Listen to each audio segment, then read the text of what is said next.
Here's something that's going to mess with your head. There is a language spoken by more native speakers than Italian, more than Korean, more than Polish. A language with a 5,000-year-old origin story, shaped by ancient seafarers, warrior kings, Spanish priests, and one of the most dramatic colonial encounters in all of human history. And most people on Earth? They've never even heard of it. It's called Cebuano, and the wild part? Most of the 22 million people who speak it call it something completely different. They call it Bisaya. And that one word, that single name, has caused more arguments, more confusion, and more linguistic chaos than almost anything else in Southeast Asian history. So here's the question nobody's asking. Are Cebuano and Bisaya the same thing? Or are they completely different? By the end of this video, you're going to know the answer, and you're going to know why it matters way more than you ever expected.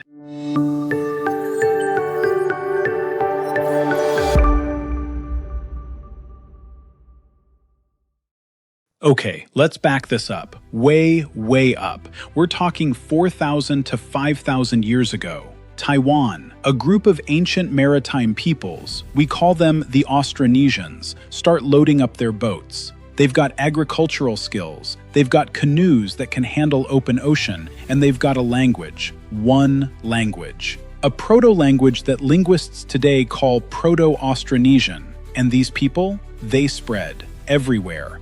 Down through the Philippines, across to Indonesia, all the way out to Madagascar on one side and Easter Island on the other. The single largest maritime expansion in all of human prehistory. Seriously, we're talking about people who figured out open ocean navigation thousands of years before anyone else, in canoes. That one original language, Proto-Austronesian, eventually branched into over 1,000 distinct languages. 1,000. From one. That's like taking a single original recipe and having 1,000 chefs each tweak it over centuries until you've got dishes that barely resemble each other anymore. When they hit the Philippine archipelago, somewhere around 3000 BCE, give or take, they start settling islands, and over hundreds and hundreds of years, communities form. Languages drift, dialects branch off, and eventually you get what linguists call Proto-Visayan, the ancestor tongue of all the languages spoken across the central Philippine islands. Specific communities settle in and around a central island, the island of Cebu, and from that Proto-Visayan root, a distinct language begins to emerge. A language that will one day be known as Cebuano, also called Sinugbuanan by the people of Cebu themselves. But here's the thing nobody tells you. These people didn't call themselves Cebuano yet. They called themselves Bisaya. Now, fast forward a couple thousand years. Cebu Island, a real place, right smack in the middle of the Philippine archipelago. And it becomes the heartland of something remarkable. So, what is Bisaya? Alright, here's where it gets genuinely interesting and a little complicated.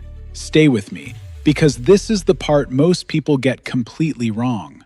Bisaya, or Visayan in its Spanish-influenced spelling, is not actually a language name. It's an ethno-linguistic identity. It refers to the broad group of peoples who have historically inhabited the Visayas region of the Philippines and large parts of Mindanao. Think of it kind of like Latino. If someone tells you they're Latino, that doesn't tell you what language they speak. It tells you about their cultural and regional identity, not their specific linguistic system. Bisaya is the same deal. The Bisayan language family, the proper linguistic term, actually contains over 30 distinct languages. 30, not dialects, languages. Among them, Cebuano, Hiligaynon, also known as Ilonggo, spoken by around 9 to 10 million people. Waray, spoken by about 6 million. Plus Kinaraya, Aklanon, Masbateño, and many more. All of these languages, they're Bisayan, but they are not the same. A Waray speaker from Samar cannot automatically understand a Hiligaynon speaker from Iloilo. They're distinct languages. Related, yes, Mutually intelligible? Often not. It's kind of like trying to have a conversation between a Portuguese speaker and a Romanian speaker. Both are Romance languages, but good luck getting through dinner.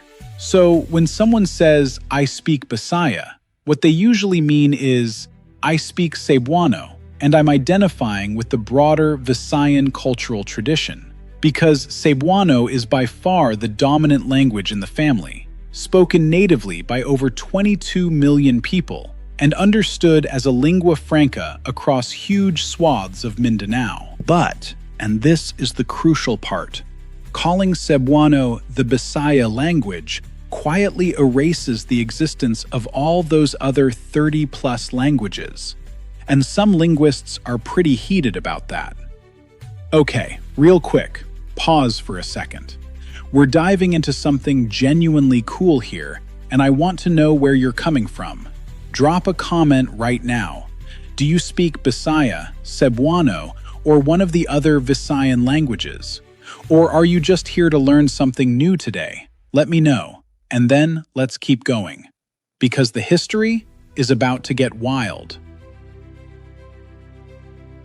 It's 1521. A Portuguese explorer named Ferdinand Magellan, sailing for Spain, which is already a whole other drama, is crossing the Pacific on a mission to circumnavigate the globe. He lands on the island of Cebu, and who does he meet? Rajah Humabon, the king of Cebu, a Bisaya ruler, a man who has been governing a sophisticated trading polity, an actual kingdom in the heart of the Visayas. And here's something that often gets completely glossed over in history class. A lot of people imagine that before the Spanish showed up, the Philippines was just a bunch of scattered villages. Nope. Cebu was already a major regional trade hub. It had connections to China, to Borneo, to the Malay world. These were organized, hierarchical, economically active societies, long before any Europeans showed up.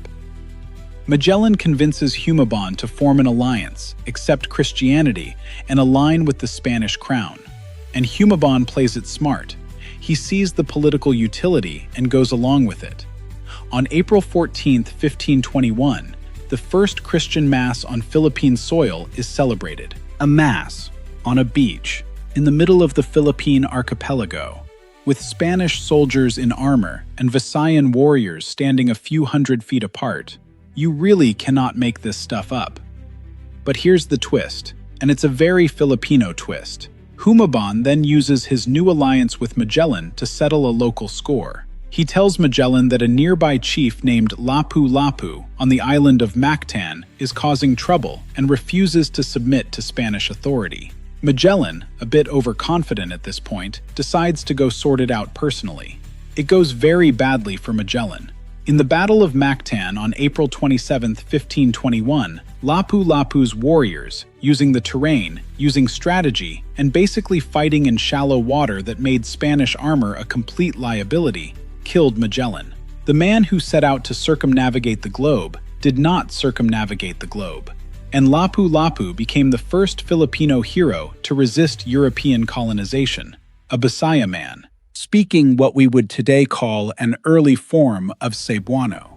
This is where these two identities, Bisaya and Cebuano, are the same person, on the same beach, at the same moment, literally the same history.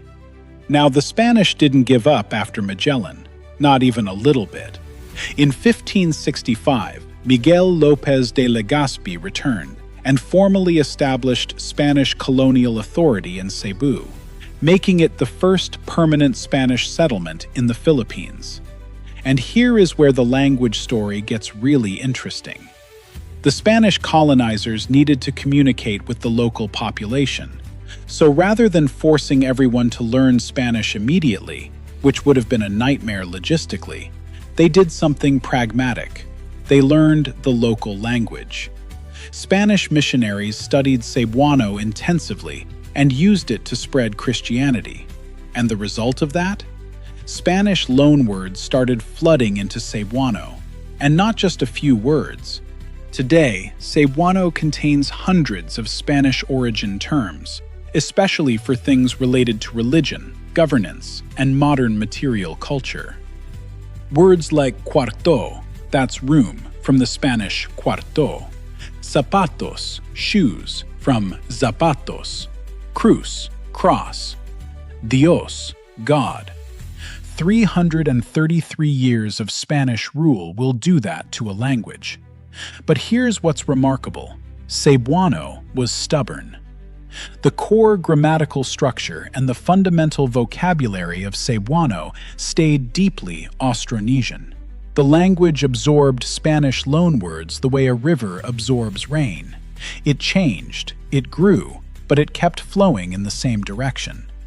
Meanwhile, the term Bisaya was solidifying as a cultural and ethnic identity label. Spanish documents from the 1520s and 1540s already reference Bisaya as a name that local people used for themselves. This wasn't a Spanish invention. This was an indigenous identity that the Spanish simply adopted into their administrative vocabulary. Okay, let's put on our linguistics hats for a second. Don't worry, we're keeping this fun, I promise. There's a quote, often attributed to the linguist Max Weinreich, that perfectly sums up why the Cebuano-Bisaya confusion exists everywhere in the world, not just in the Philippines. It goes, "A language is a dialect with an army and a navy." What does that mean? It means the line between a language and a dialect is often political, not scientific. Here's the linguistically accurate breakdown. Cebuano is the specific language, the official designation used by scholars, by the Philippine government's statistics agency, and by international linguistics databases. It sits in the language classification tree like this: Austronesian, Malayo-Polynesian, Philippine, Visayan, Central Visayan, Cebuano.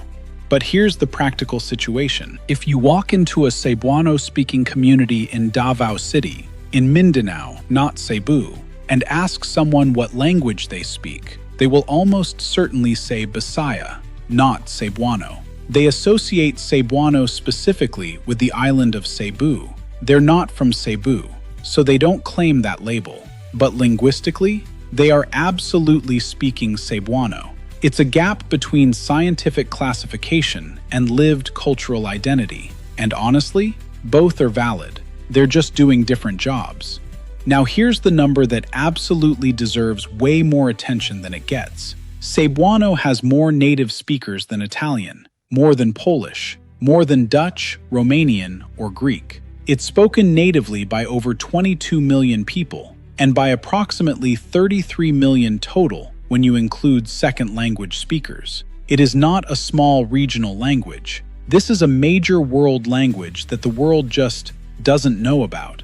And here's the kicker. Cebuano has more native speakers than Tagalog, the language that Filipino, the national language of the Philippines, is based on. Let that sink in.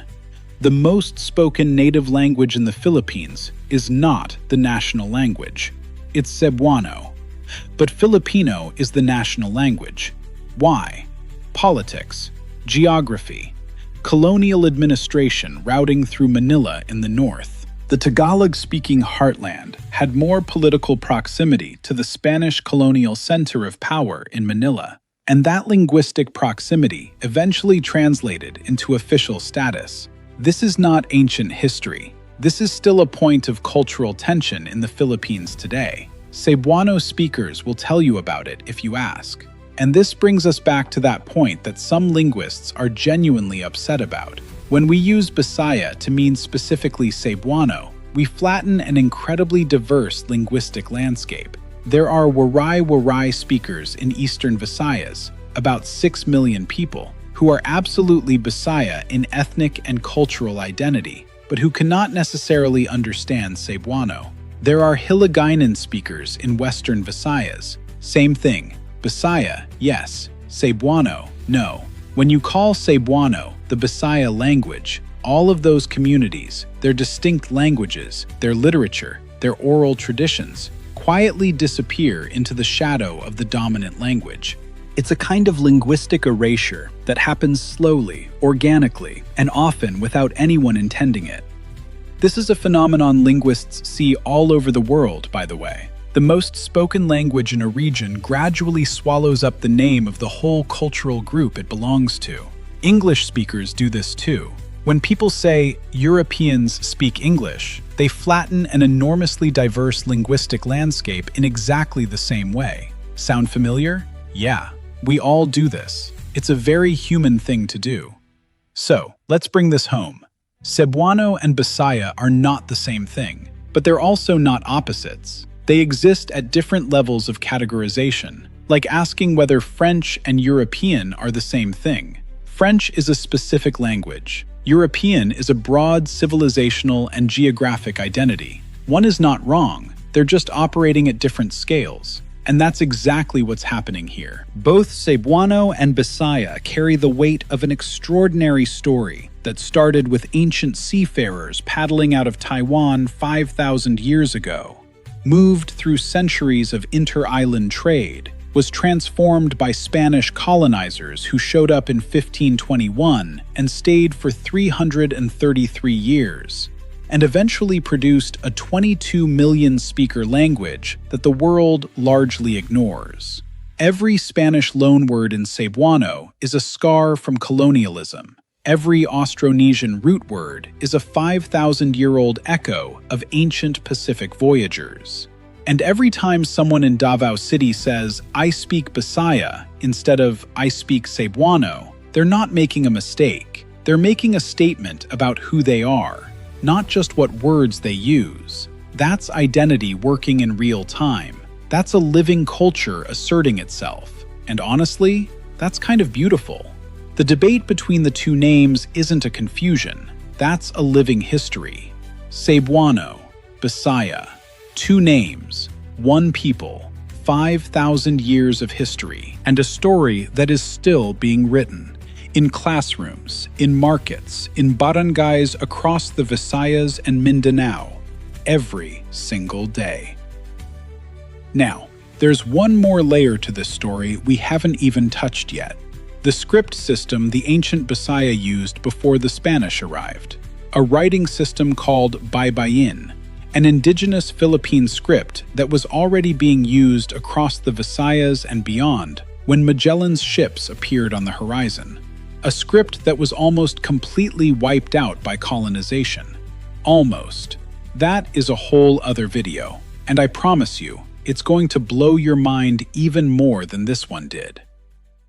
If this kind of deep dive into language, identity, and the hidden history of the Philippines is your thing, hit that subscribe button and the notification bell right now, because new videos drop every week, and trust me, you do not want to miss what's coming next.